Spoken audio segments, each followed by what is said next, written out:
Hello everyone and welcome to a new video. Today I wanted to go over something that I personally really enjoy drawing, and that is trees. I think trees are very fun to draw because they don't require a lot of sort of planning. You can sort of do them in a very relaxing, almost meditative way. And they're a great way if you're trying to practice your form, your shape language, your lighting.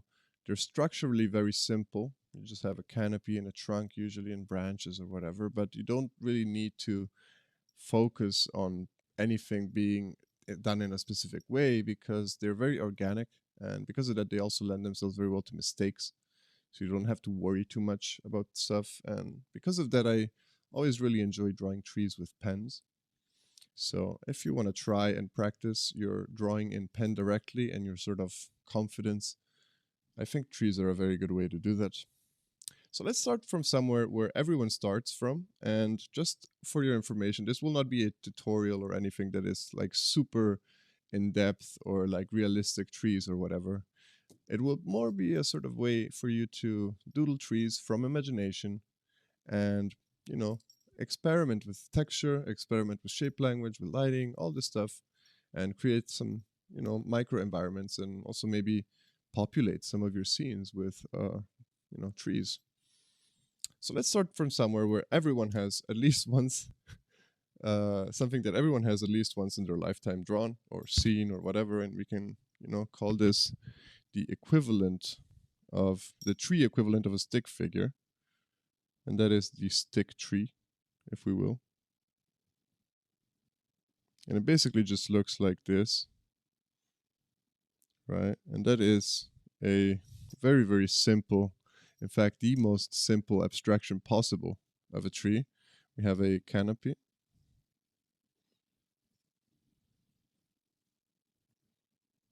And we have a trunk. And let's actually add, just for the sake of it, a little base here.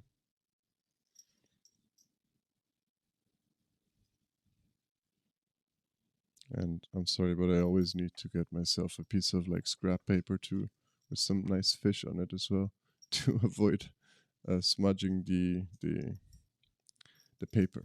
So, okay, we have our little stick tree. Obviously, this is not very interesting. It is the simplest way that one can draw a tree, really, and but it still reads like a tree.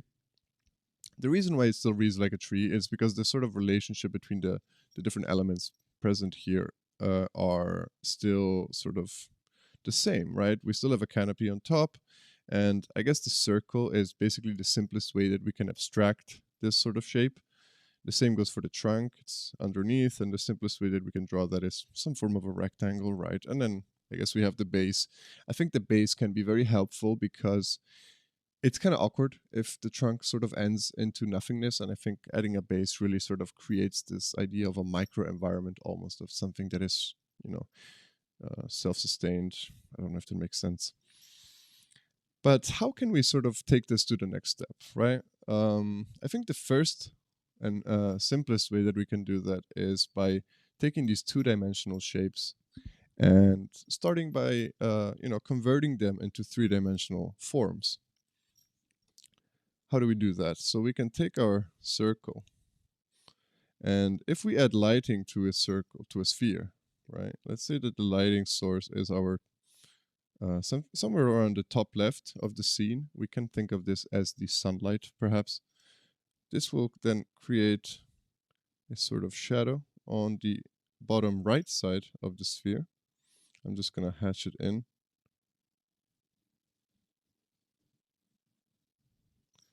And not only that, but usually what happens with shadows is that the transitional part of the shadow, in this case, this part here, I'm just going to smudge it a bit, it's going to become a little bit darker. The reason for that is some of the bounce light, so the light that misses the ball, is going to bounce back and hit the ball on the backside. And usually the sort of part that is tangent to the light source is going to be the one where this doesn't happen as much. We can then try to do the same with the trunk. So let's try to take our rectangle, and instead of seeing it as a rectangle, we can see it as some form of a cylinder, I guess. Again, we're staying very simple. We don't really want to worry too much about the details for now. We just want to try to improve one step at a time and see sort of where we land. Again, we're just going to hatch in some very basic lighting. And again, we can add some core shadow here. Oops. Yeah, I clearly smudged that a bit too much. I might not smudge anymore. This is not working exactly how I want it. But yeah, so we have our cylinder, we have our sphere. We actually can even add some form of a cast shadow. That's also something that we're gonna have. So obviously our cast shadow is gonna be somewhere over here.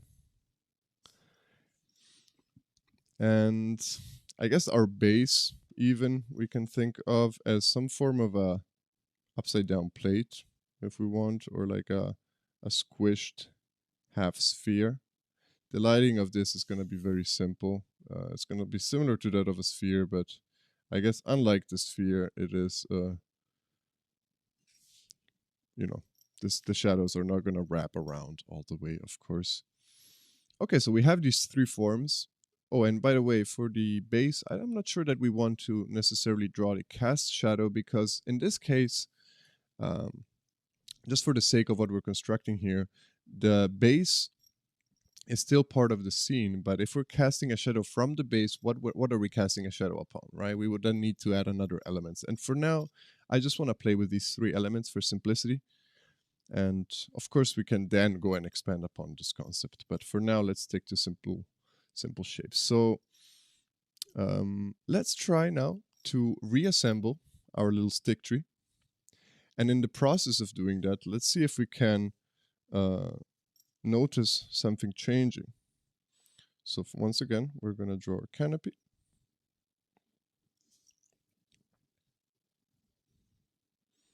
Our trunk.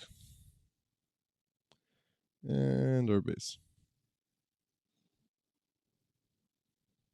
And this time though, we're gonna add lighting. Once again, I'm gonna always keep the light source on the top left within this video, so that we don't get confused and everything sort of feels consistent. But of course, no matter where you put the lighting, this works, right? It's just you're just gonna have to think of it a bit differently. So first of all, the canopy is gonna have its sort of transition section here. But I want to now bring our attention to something, which is the canopy is now interacting with the trunk in the sense that it's going to cast a shadow onto the trunk. So if we think once again as the light source being top left, something like this, right? You can imagine that sort of the light coming like this is going to cast a shadow onto the trunk, like so. And then we're going to have our regular, very poorly smudged shadow here on the right side. Okay, so the same goes then for the base, right? Our trunk is going to be casting a shadow onto the base, and then our base is going to have the shadow that we earlier sort of looked at. So this is something kind of like what we would end up with. I'm going to hatch it in real quick. Once again, I'm doing hatching because it's just a very simple way to add shadows.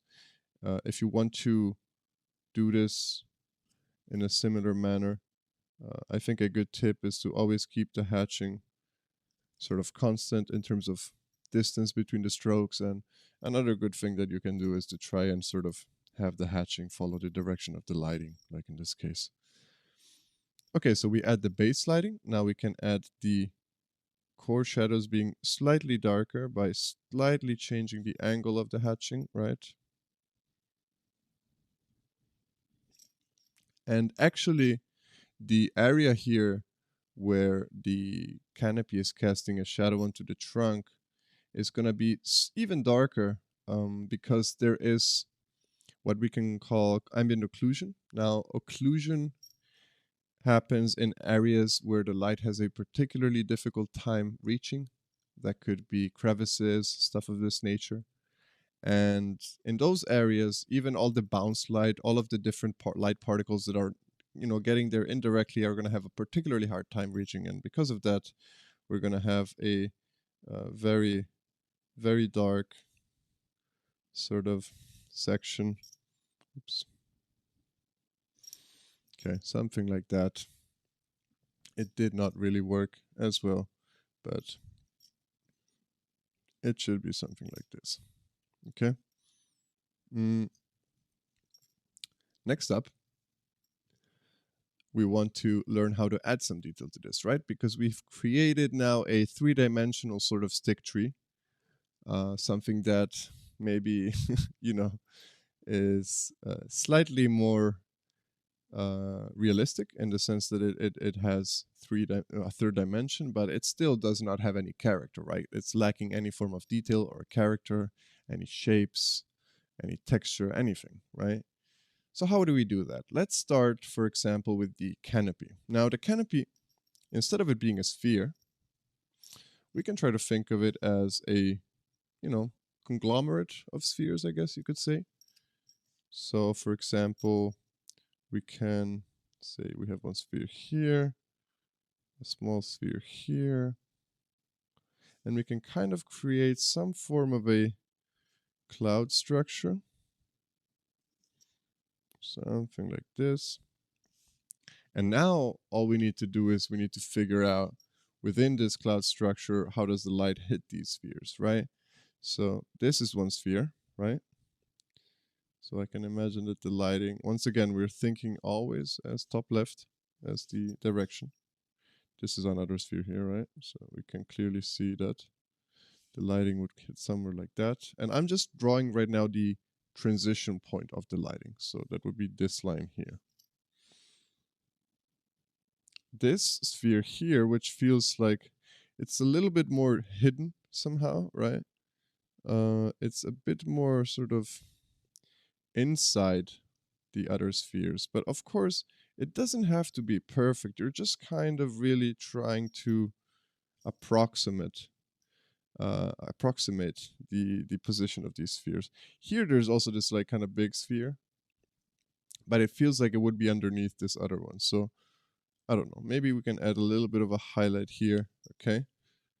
And we now go in and hatch this, and it feels like a sort of cloud-like shape.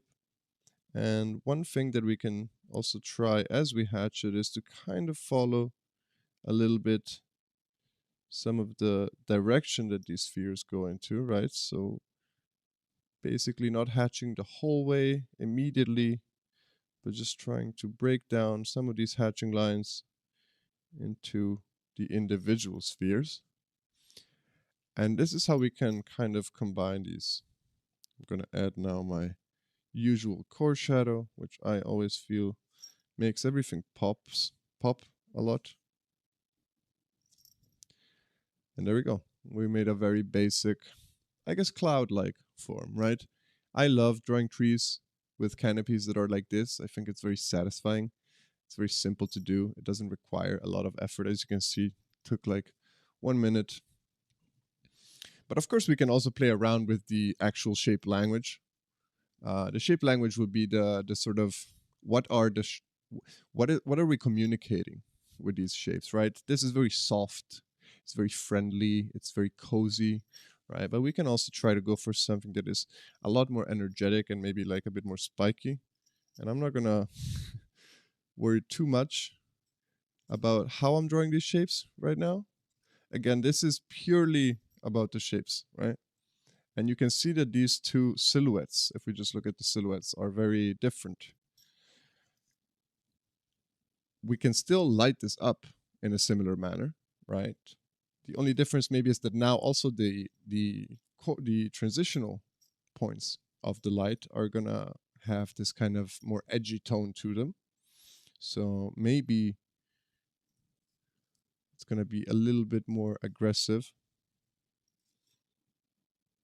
Something like this. Once again, we go in and add our lighting.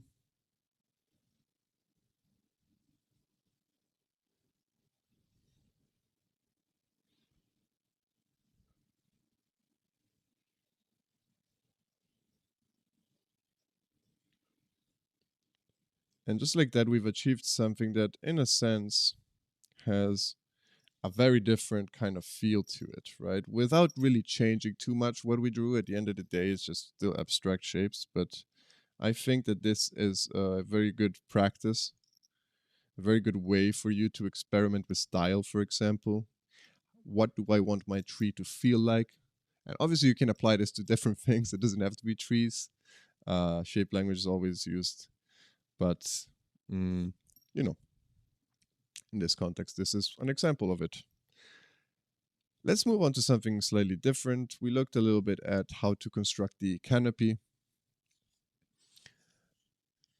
Let's look at how to add texture, right? Because we are, we are not just drawing, we're not just drawing abstract shapes like this. We might even want to play around a little bit with ways to abstract the foliage, right? So let's think of like 3 very quick ways. And you don't have to abstract the foliage in any particular way, right? You can sort of do it however you want. You can also keep it like this, just hatching very simply if that's the look you're going for, right? As long as the basic sort of relationship between the trunk and the canopy and the base are there, it will feel like a tree. But let's say that we want to try and express, different types of foliage.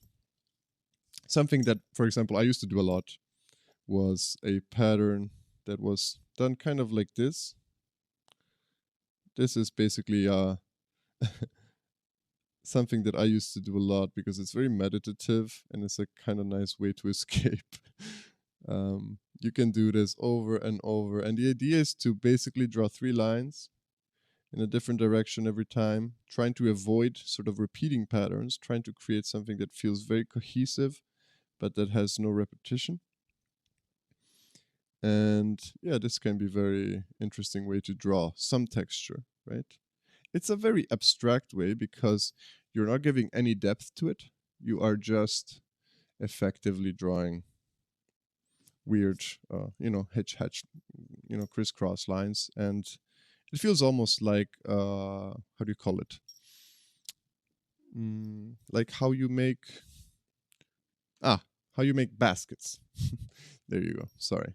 Feels a bit like how you make baskets, in a sense. I think baskets usually have a pattern that is a bit more consistent, right? Because they sort of repeat in directions like so. If that makes sense. It's sort of a randomized basket. Anyway, that wasn't that important. I didn't need to look that up. Okay, let's think of now something a bit different. Maybe we want to go for something a bit more energetic and a bit more still simplified. I'm not going to go into realistic patterns here. I'm just thinking of ways to abstract this. Let's try something that is really sort of, just lines. It's another way that we could add some texture to trees. And of course, you can also like play with gradients when you create these textures. Another way could be, or maybe you still want to use this kind of thing, but you maybe want to hint at some of the foliage. I don't know. These are just some the first things that sort of came to my mind, to be honest. You can mess around. You can find your own patterns. You can hatch. You can do dots. You can do all sorts of things. You can try to draw the leaves themselves. I don't usually recommend drawing leaves. I think it's always more fun if you sort of try to extract things, but something like this can also work. So you're basically just doing little groups of 2 and 3 lines. But okay, I think that's enough for textures. I think find whatever you like to do and apply it to the shadowy areas. Or in some cases, you might want to do it reverse. You might want to apply the texture to the light areas and do the dark areas darker. But we'll do some examples later on how to apply these, of course. Let's look at the last element that we haven't tackled yet. I guess also the base, but the base isn't that important. Let's look at the trunk first. So the trunk, which is a cylinder, If we were to, let's say, draw the wireframe of the trunk, we would see something like this, right? And the interesting thing to me is that the trunk, of course, can be sort of twisted in different directions. And that's what, of course, trees do. Like they grow, but they don't grow in a very, straight and flat and boring way. They usually grow in weird ways. And we want to learn how to sort of bend this trunk. So we can, for example, try to take the cylinder and give it a slightly different curvature. And what we can also try to do, and this I think is particularly important in the case of trunks, is we want to twist this. We want to twist the cylinder. How do we twist the cylinder? Well, if we were to imagine these sort of vertical lines here, this is going to be a bit messy, I'm very sorry. But if you imagine the wireframe of these cylinders having these vertical lines would not go straight up like that, but they would instead kind of like curve and wrap around like so.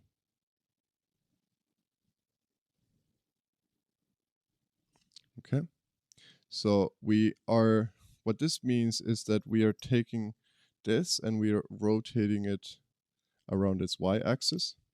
We are not just shifting it like that, but we're twisting it as well. And in doing that, we create much more interesting shapes. The reason why this is important in the case of trees is also because, of course, we're going to have a lot of texture on the trunks and veins, and this will be, of course, affected by that. So if we were to, for example, have a even more extreme example, which we also try to taper it a bit, because usually trunks, not always, but most of the time, are thicker at the bottom and thinner at the top. The thicker the trunk, the older the tree usually. That's another thing that's can be interesting to keep in mind. And the trunk, is also affected by lighting, the same way that the canopy is. So if we still imagine our light source as being, once again, top left, I'm not changing that. We can imagine that this section here is going to be in shadow. And actually, again, this time the trunk casts a shadow onto itself. Here we had the canopy casting a shadow onto the trunk. But this time, because the trunk is sort of coming forward, so to speak, like so, right? It's going to cast a shadow that kind of goes like that. And I'm just going to really quickly hash this in. I hope this makes sense. I realize I'm drawing very small, and this might not be the best way to do this, but I don't want to waste too much. I would like to have everything on the same piece of paper by the end of this. So yeah, and once again, we can also think of this part as being particularly dark because of ambient occlusion. And this part as being the part with the core shadow. And of course, here we're also going to have a little bit of shadow. And there you go. We kind of made this work a little bit.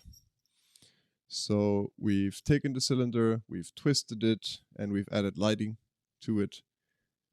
But, there's something that feels off here, and that is that it's way too soft. Usually, trunks are much more spiky. And actually, I have an example here. I completely forgot about this.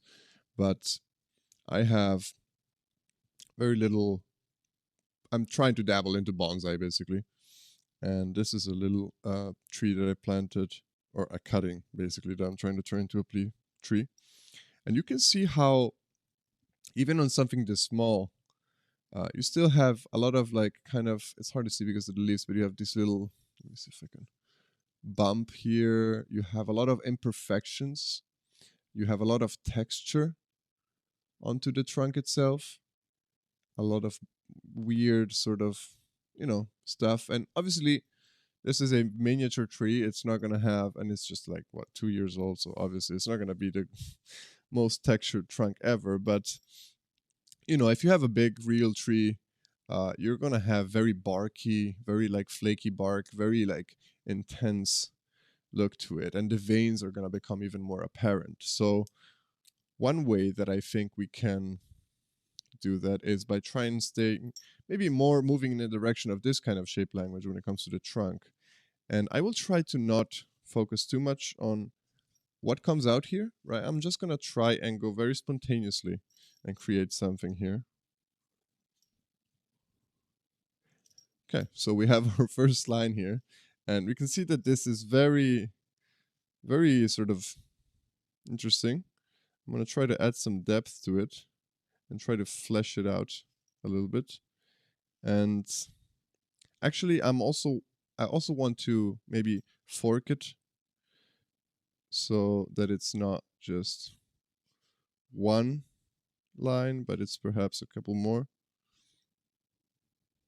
So maybe something like this. A good rule of thumb when you fork the trees is to always do it into twos and not more. I mean, this is maybe not the best shape in the world that I've just created here, but let's try and give some lighting to this very, very quickly. And this time I'm trying to figure out what's above, like what's in front of what. For example, we can imagine that it's sort of bending forward here.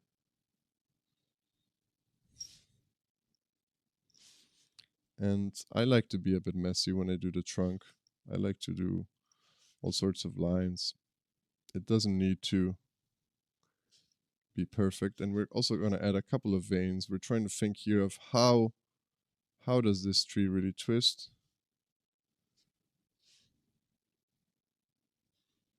This is not a particularly good example, unfortunately. I'm going to do a couple more after this one. But yeah, also going to add a little bit of a base here.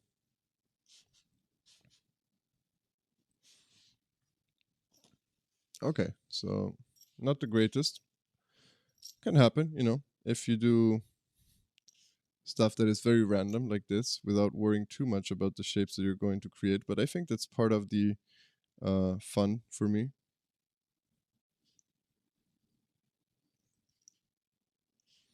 This time I'm trying to focus a bit more on the twisting, right? So the rotation of the trunk is kind of like in this direction. Don't want to make the same mistake that I just did.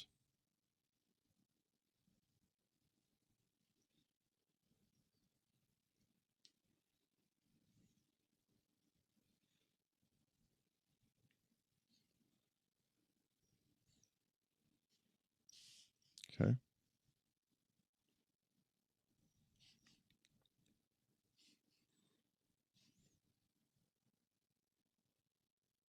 Once again, trying to add some lighting to the parts that feel like would be casting a shadow. It's always nice to give some sort of extreme twists and turns to the trunks. You don't want to go super straight. It's fun when things are a bit unbalanced. You know, trees can grow in all sorts of crazy, weird environments, and when they do, they are usually like a bit rougher than you would expect. Let's try to make a really crooked one.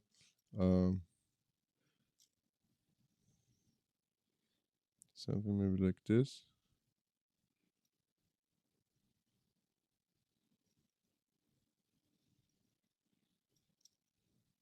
There you go.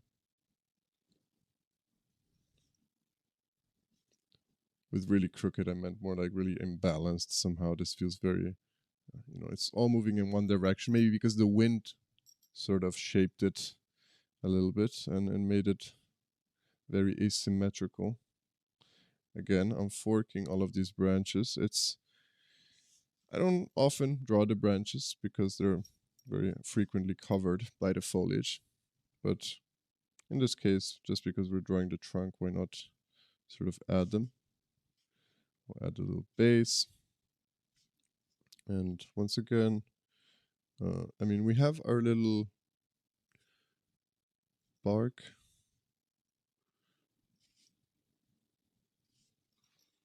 And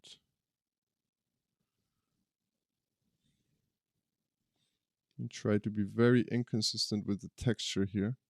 Still, I am thinking, once again, top left, right, for the lighting. But you don't really have to worry too much about how it sort of hits, as long as you kind of keep in mind the general direction. We can, for example, say here, okay, this branch is leaning forward towards the camera. And the simple way to sort of convey that is by just making it darker underneath, because that kind of like conveys that gives the idea of the shadow that it would be casting, right? Same here. Is it coming forward? Well, then I can just sort of make this whole part a bit darker, and it's going to make it feel like it is leaning forward.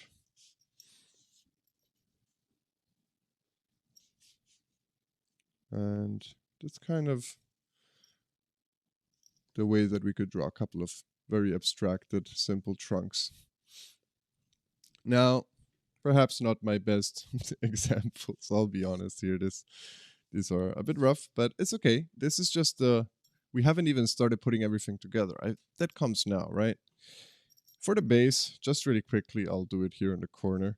I am basically using the same principle that I'm applying here. So instead of it being one sphere, multiple spheres, we do, instead of one little sort of upside down plate, we can do many of them, right? And by combining them, we kind of give this impression of like, I don't know if you've ever seen how moss can look sometimes when it's like really, really like perfect. Sometimes you get these like perfect moss bubbles kind of. And if you do that, you kind of create this sort of like very satisfying little environment. And of course, these are all kind of affected by lighting in the same way. And this sort of interweave. Okay, so we apply that here, and we get this kind of like irregular ground, right? Obviously, you can play with so many different things, but right now, that's not the focus of this. Okay, so let's start putting everything together. What do we want? We want to create a tree that has a specific trunk, a specific type of foliage. Maybe a way that we want to abstract this foliage would be interesting and important, right? And yeah, we want to, combine all of these elements. So let's start with the foliage itself. I'm going to try to be a little bit more detailed than in the examples that I just gave, but I don't want to go overboard.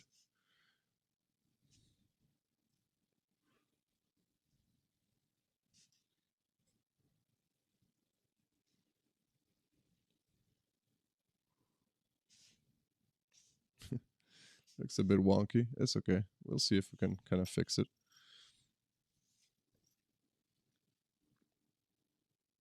I think one of the reasons why it looks a bit wonky is because it's not super balanced. I think now that the base is leaning a bit more to the left too, it kind of helps. Let's try to deconstruct these shapes here, right? So they're not spheres anymore. They're a bit more sort of lumpy and weird. So let's try to keep that in mind as we add the lighting here.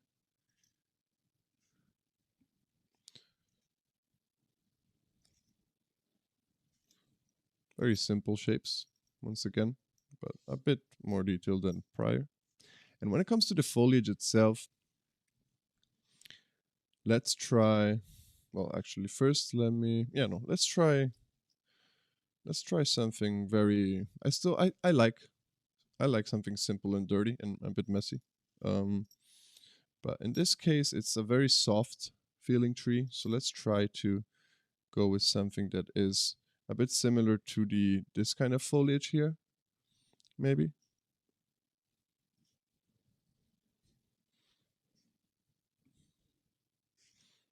So I'm just trying to, once again, in the shadow areas, add all of this texture.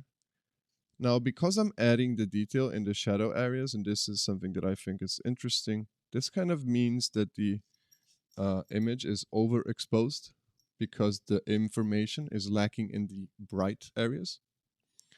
So that means that the dark areas are the ones that are going to have the information, and because of that, it is overexposed, kind of, or at least that's sort of like the the way that it feels. I'm gonna. Boop.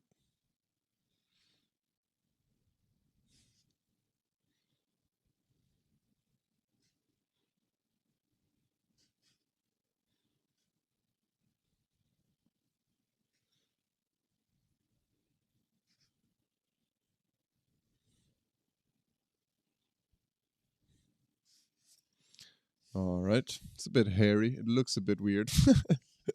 It's okay. Let's try to first of all add our core shadows. Once again,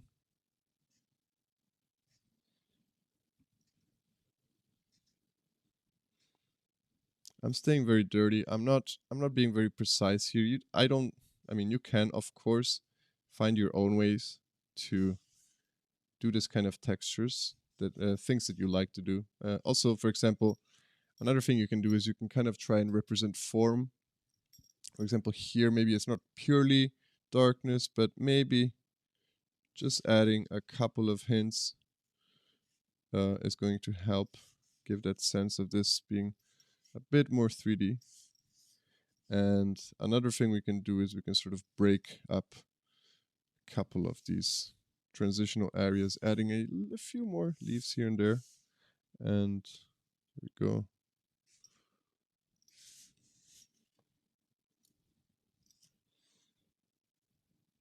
Okay, we're getting somewhere. Let's try to now add, I mean, the trunk looks really funny, right? Let's try to add some lighting to this. So how is this bending? To me, it feels kind of like this.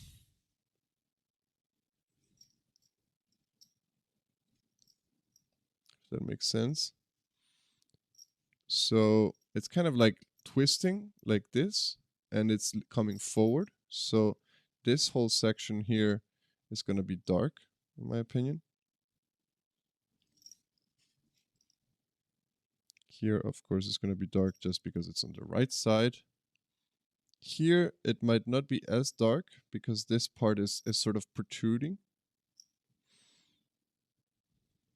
Of course, the branches themselves here are going to be quite dark because they are actually in the area that is sort of being shadowed by the canopy itself. So all of this we can make really dark. And then once again, right side.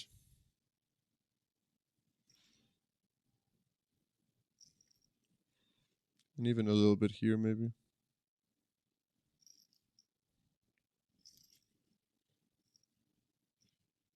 Couple of smaller maybe details on the bark, just to give it a bit of character. And let's try to thicken up a tiny bit this right side. And there we go.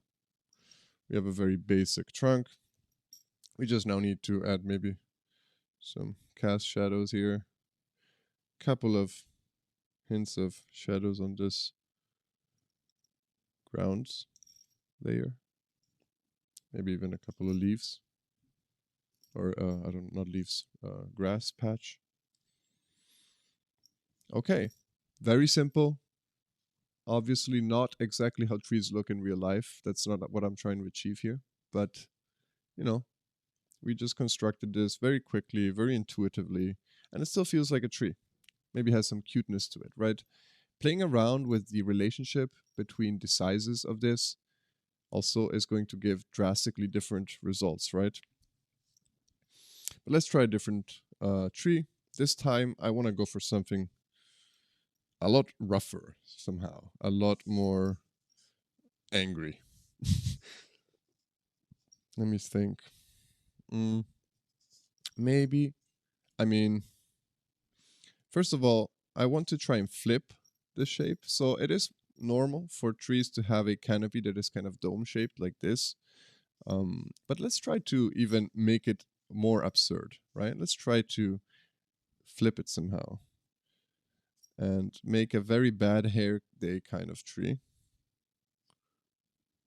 And let's flip it so we give the treaty bigger section towards the top, and we make it sort of thin out at the bottom.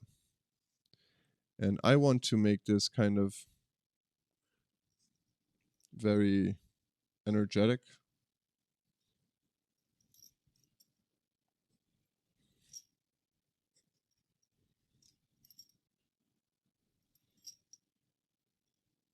Maybe something like so. We're gonna fix this around a little bit now because it looks really wonky. But let's see where we can get with this. The goal here is just to have fun, experiment, not be too worried about the results. We're just doing it because we want to doodle something. You know, sometimes you just gotta get yourself to draw something. I've been definitely struggling recently to be productive. I think that's something that maybe some people can relate to. As an artist, we put a lot of pressure on ourselves to be productive, and it's not always healthy or good. Okay, so how is this twisting? Once again, it feels to me like this is the direction.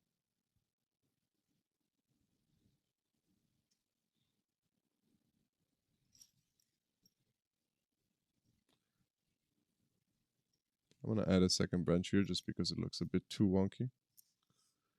And as you can see, I'm not really worried about it being perfect here. This is just very experimental.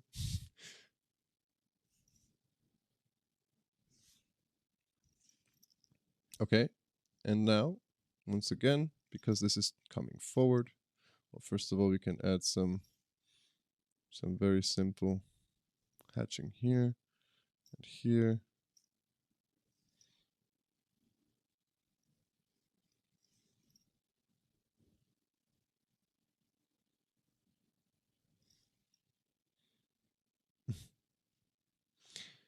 Okay, darken out some of these areas. How do we want to abstract the foliage? I really want to try something like this version here. So something very, very angry, very sketchy, very quick.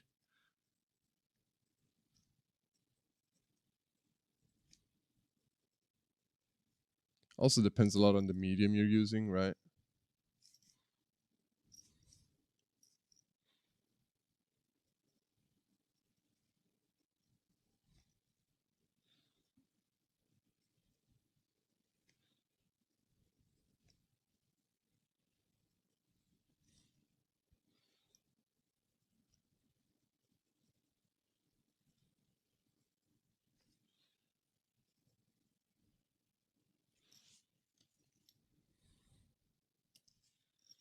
And there we go. We sort of like shaded in our mass of foliage.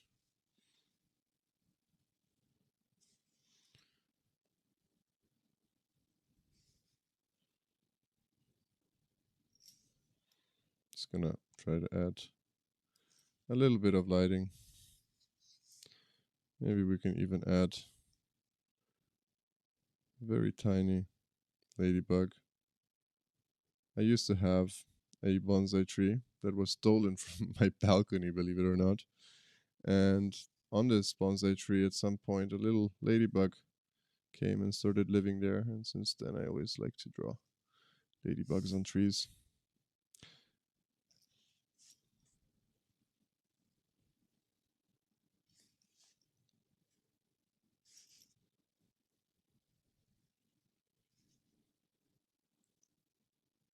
So a couple of details.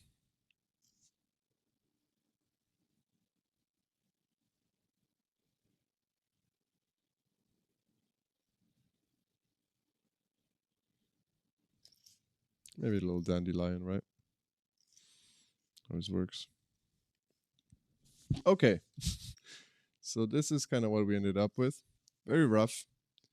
But hopefully a good example on how to again, play around with the different elements that we have. First of all, we made a trunk that is much thicker. We played with the texture. We made it a lot. Actually, I haven't even done the transition line text sort of section of this darker. We can still do that a little bit.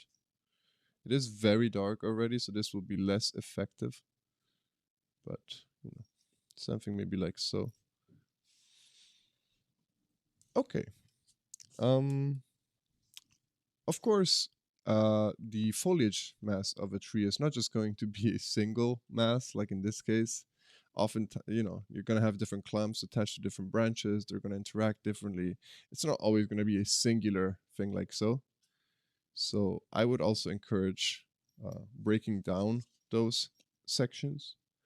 I'm not going to go into that now because I think this is sort of like achieving a very simple, cohesive guide on how to construct something that has this exact structure, but maybe in the future I can make something that has a bit more realistic proportions and characteristics. I want to draw something else really quickly that I think is really, really fun to draw, still related to trees, and that is a very specific type of tree, and that is cypresses. Cypresses are very popular because, especially in concept art, stuff like that, because of their shape being so unique. They are very tall. In case you've never really seen a cypress, they're like sort of shaped like so, right? And they're very simple trees. I really love cypresses because, of course, they are the perfect kind of tree that follows these kind of very simple rules. They just kind of like change the shape a bit, right? So maybe instead of it being a sphere, it's more of kind of like a cone, right? On top of a cylinder. And this cone, you know, has a topology that's somewhat like this, right? And of course, the thing that I really like, and this doesn't happen as much in nature perhaps with cypresses, but it happens somewhat, right, is to sort of manipulate and twist this in strange ways so that you get really weird sort of shape cypresses. Right? And you know, when you do that, you're still like manipulating the topology like so, right? So you always have to think of how does the default state look and how am I modifying that. I have a beautiful cypress near my house that has this kind of like very, very dramatic shape. And cypresses themselves are already very dramatic. So I think this is another very good way to practice your shape language, is to sort of take a cypress and twist it. So let's try to draw a big twisted cypress somehow, give him like a weird, a bit of a weird sort of folded, bent forward shape. Of course, we don't want to, I'm just going to give it a little bit of extra. I realize these are very simple in the silhouette and not, you know, maybe let's try to give this a little bit more foliage in the silhouette, maybe somehow, like hint at it a tiny bit more. And even the trunk, maybe, you know, let's keep it consistent. So let's try to give the trunk also this kind of form where it sort of folds forward.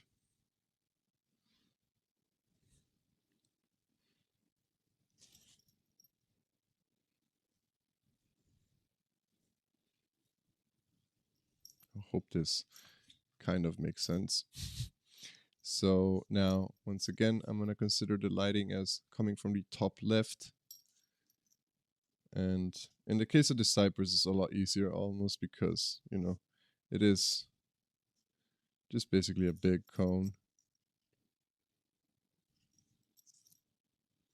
And I guess for this, maybe for this one, we can try, what could we try? Maybe let's try this very abstract one, just for the sake of it.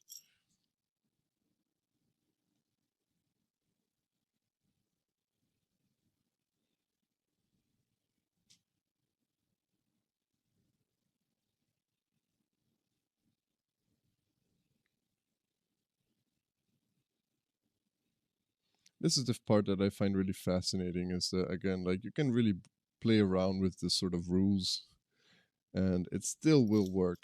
That's the thing that I think is so fun about drawing trees, is it doesn't really matter. As long as it has a trunk and a canopy, it is going to look like a tree, even if it's like super abstract, super simple, or whatever, or the shapes don't really make sense, they don't exist. It doesn't matter. It will work. At least in my opinion. Of course, it's also a matter of personal preference.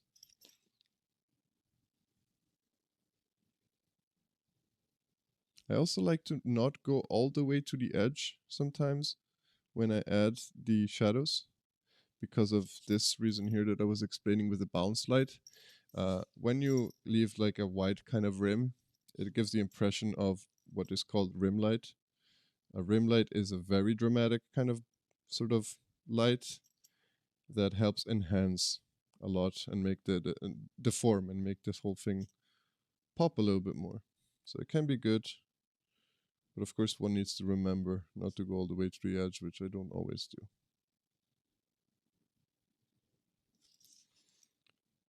Of course we need to, in a second, add some depth to this because it is feeling very flat. And the reason for that is this texture is very dense.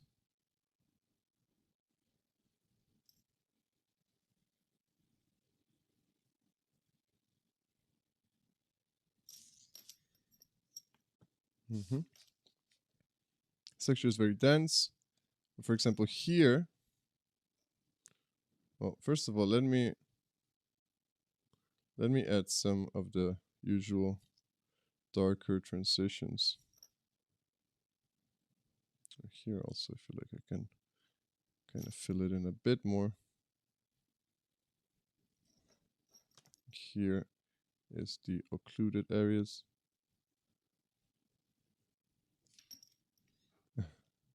Again, this is it's a very extreme example, maybe. This video was very extreme.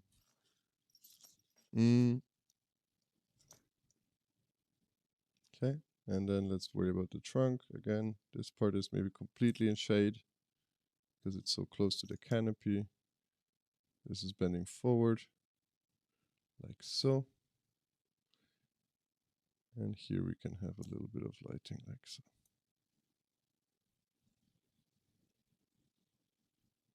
I hope this makes kind of sense. But yeah. Yeah.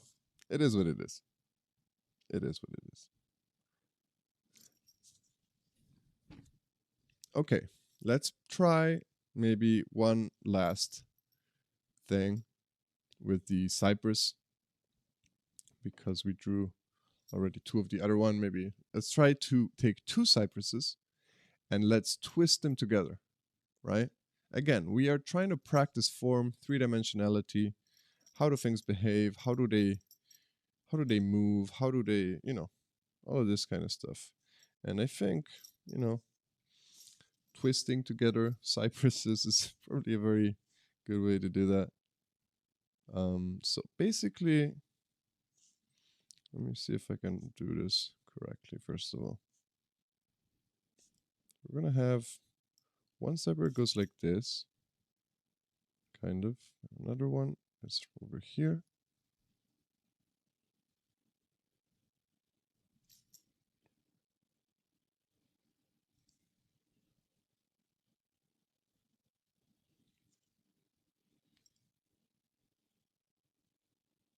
Basically, they're wrapping around each other. I'm just trying to get this relatively correct. I mean,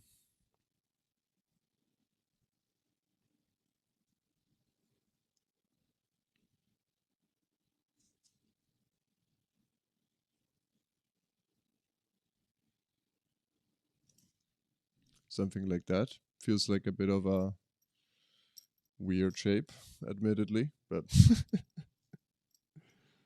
yeah. Here's the trunks. Let's also get them to be twisting together, because otherwise there's no fun whatsoever. You gotta get ridiculouser as you go on, otherwise, what are you doing?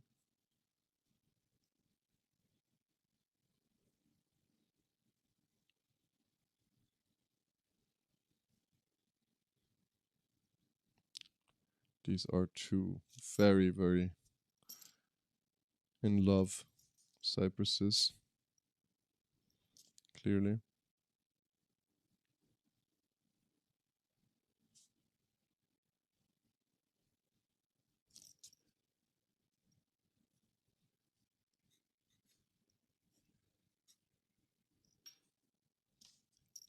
Okay, now the lighting is going to be a bit more complicated, of course, because we have these two masses that are interacting, and we want to somehow, you know, sort of make out what is happening. So, for example, this first form, so the thing is each layer kind of casts a shadow as well on the previous one. But you can see that, for example, this, I don't know, maybe goes this all shadows or maybe something like that.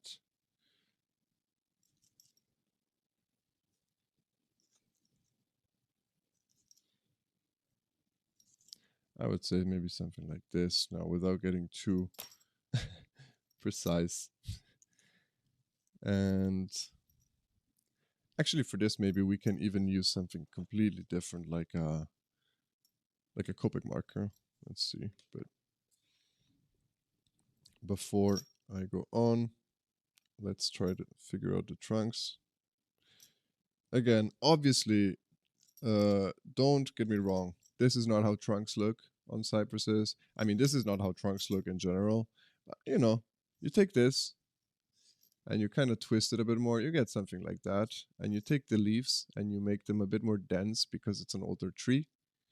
You know, you can kind of see where we're going with this, right? But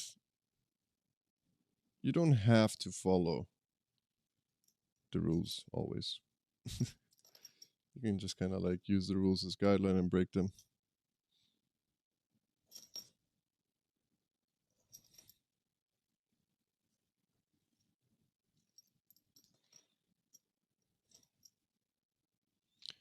Okay, now we can add a butterfly, of course. And another one here.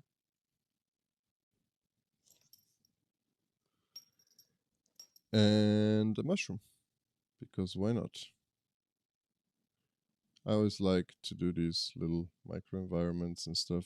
It feels cute. And of course we have our little cast shadow as always.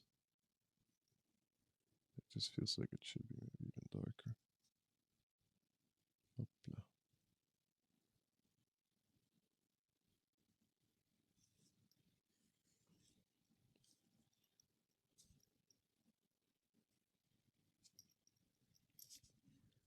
Okay, and let's now go and add our lighting. Hopefully this is dried up a little bit so it won't completely bleed through everywhere, but basically just very simply.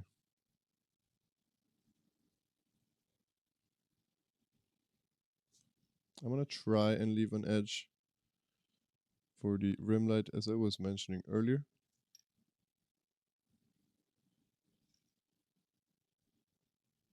On the right side in this case.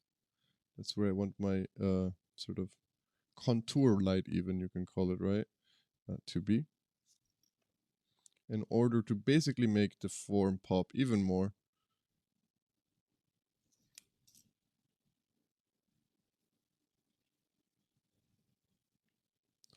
Not being very good at following the lines that I put down. It's okay. I don't want the rim light to be where there is another thing on the right side, so there it doesn't really make sense.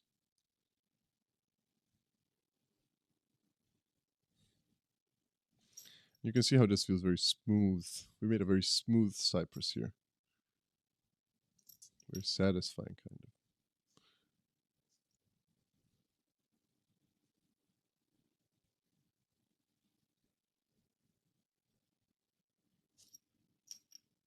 Just making sure I'm not getting too much purple on my Copic marker. I don't own many of these. They're very expensive, actually, these goddamn markers.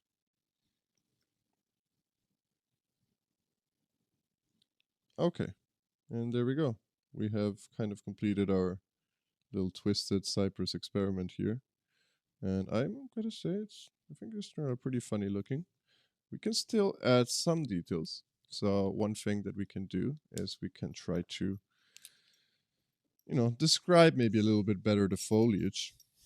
So what we can do is, in this part where we usually do the transition area, we can add a little bit more foliage, a little bit more detail. Something like so.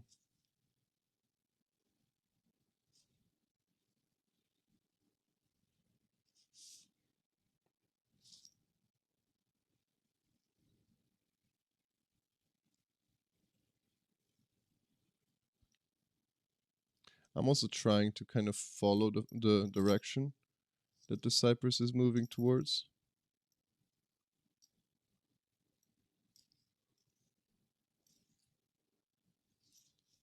So maybe it's something like this. I'm not really sure. I think it was actually better without, but it is okay, Sometimes you gotta ruin something in order to realize what works and what doesn't. I think that's also part of the process. But there's one thing we can do also is try to darken a little bit the occluded areas. Again, like we were talking about here. In this case, the parts of the tree of the two cypresses where the two cypresses are in contact and they're kind of hugging, right, are areas where the light is particularly going to have a hard time, so to say, entering. And, we didn't draw a full line there. But what we can do is we can kind of emphasize a little bit those parts.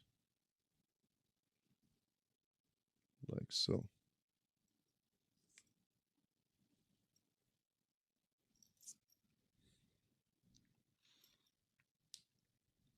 I don't know. So that's it. I would say I'm gonna doodle really quickly just on the little edges of the paper, because I hate leaving parts of the paper that are blank.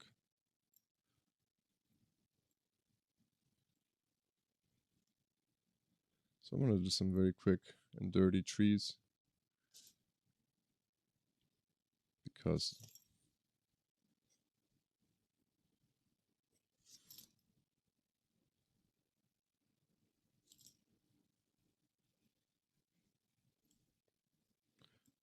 why not?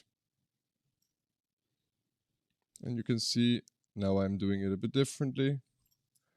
I'm not really deciding the transitional areas prior, right? I'm instead just sort of hatching and stopping in some areas. I can even try to smudge a little bit, make it look a bit dirty. Why not? And I can also try to take the trunk and, as always, show a couple of the veins, show a couple of the darker parts. And there you go. Another super quick tree. Make a little tree in a pot, maybe. Actually, you can even try to draw our friend here, Alfonso, or however we want to call him. And let's see. We have, his trunk is a little bit covered, but I'm going to try to uncover it a little bit and even emphasize it a little bit. Something like that. The base is kind of like this. And he's got mainly 4 branches.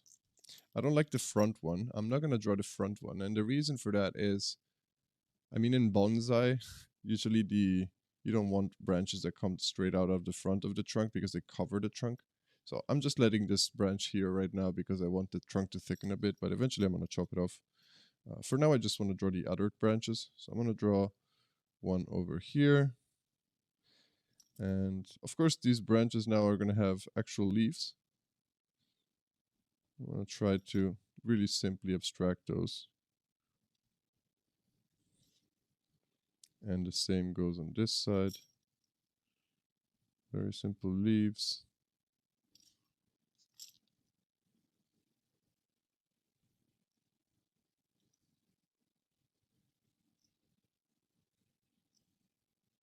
And really rely on simple shapes. Don't get lost in the details. Usually when you draw plants and such, you don't want to get lost in the details. That's never good. You want to keep focus on the general sort of appeal and shapes and what you're trying to create. If you start drawing each individual leaf perfectly realistic and stuff like that, you might end up, once you look away and come back at it, it's something that you feel like is a little overdone. Try to draw even the pot in this case.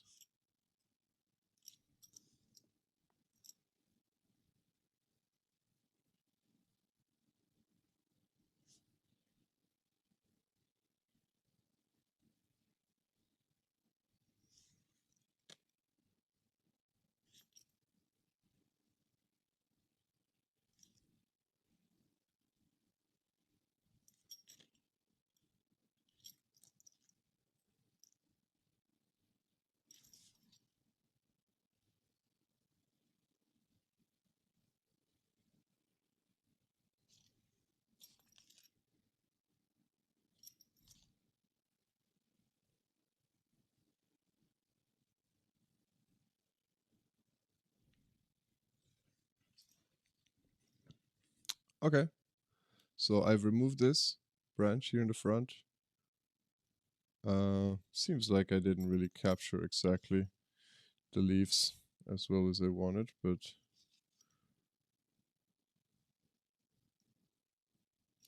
something like that. Okay. Oh, I hate. There's still a space. There's still a space. See, that's the thing. When I start drawing trees, I just want to fill out the whole page. Let's make a very sad and miserable cypress.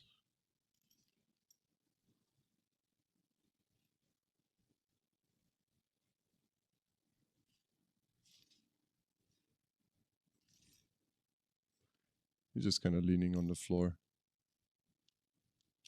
He's got no energy left.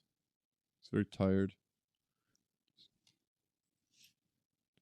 Does a lot of heavy lifting for all of us. You know, keeping the air clean, stuff like that. Gotta appreciate him for that.